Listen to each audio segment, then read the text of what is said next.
Kalau kita pengen menjauhi larangan Allah, ulama menyatakan yang paling penting yang pertama, jangan duduk dan dekat dengan orang-orang yang berani melakukan yang dilarang oleh Allah. Bagaimana kita akan mampu menjauhi yang dilarang oleh Allah kalau kita masih galak duduk dengan orang-orang atau bergaul dengan orang-orang yang suka melakukan yang dilarang oleh Allah.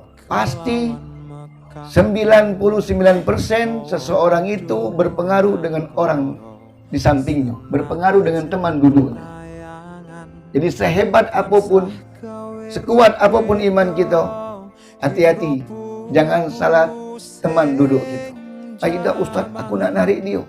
Aida Ustaz, aku nak ngajak dia. Kaget dulu. Iman kita kan masih naik, turun. Carilah teman yang terbaik.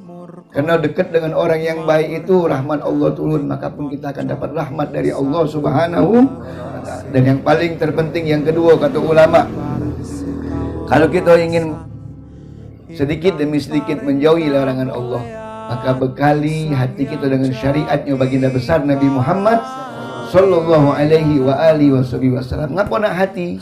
Karena hati ini adalah rajanya anggota tubuh kita. Ketika hati kita memiliki syariatnya Rasulullah, maka hati akan menjadi benteng pertama yang memerintahkan anggota tubuh sebagai rakyatnya untuk jangan melakukan apa yang dibisikkan oleh setan yang ada di dekat hati kita. Allazi yuwaswisu fi sudurin nas, yang membisikkan kejahatan ke dalam hati manusia. Yang dikejar setan sama nafsu itu hati. Kalau sudah hati dikuasai oleh setan dan nafsu, sudah, maka seluruh anggota tubuh pun akan mengikuti langkah bisikan setan dan hawa nafsu. Itulah Allah berpesan, a'udzubillahi minasyaitonirrajim wa la tattabi'u khutuwatish syaitan. Innahu lakum aduwwum mubin, dan janganlah sekali-kali kamu mengikuti langkah-langkah setan walaupun seakan-akan kesannya bagus. Seperti apa yang disampaikan oleh Ustaz Ali kemarin dalam kitab Bidayatul Hidayah yang disusun oleh Al-Imam Ghazali rahimahullahu ta'ala. Habis subuh kita baca Wirdul Latif, sudah itu baca Yasin, sudah itu tafakur kita dengan dosa-dosa yang kita lakukan, sudah itu isyraq, salat isyraq, duha, baru nuntut amalan yang paling afdol setelah matahari terbit, setelah kita melakukan salat duha, itu adalah menuntut. Cuman setan kan bisa membisikin hati kita. Kan ibadah yang paling afdol itu adalah menuntut. Tinggal kau yang namanya baca Wirdul Latif, kau berzikir, baca Quran. Nah ini bahaya. Jadi setan itu terkadang kesannya itu seakan-akan menarik, pesannya itu seakan-akan benar, tapi awas jebakannya.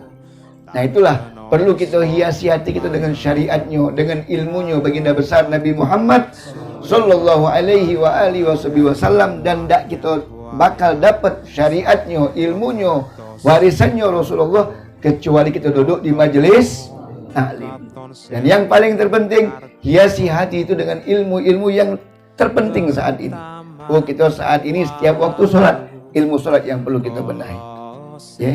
Sudah habis sholat, kita perhatikan lagi cak mana perubahan kita. Kalau masih belum benar, berarti ada yang salah. Nah itulah perlunya dilengkapi keilmuan kita dengan tauhidnya, dengan fikihnya, dan dengan tasawufnya. Ketika ketiga ilmu ini bersatu, diamalkan dalam jiwa dan raga kita, fa insyaallah, maka kita akan naik paling tidak ke makom Sayyidina Umar bin Khattab radhiyallahu ta'ala anhu ardo. Makom yang dimana iblis tidak mampu lagi menyesatkannya. Makom dimana setan, iblis beserta pasukannya takut kalau pengen berlalu di tempat yang bakal dilalui oleh Sayyidina Umar bin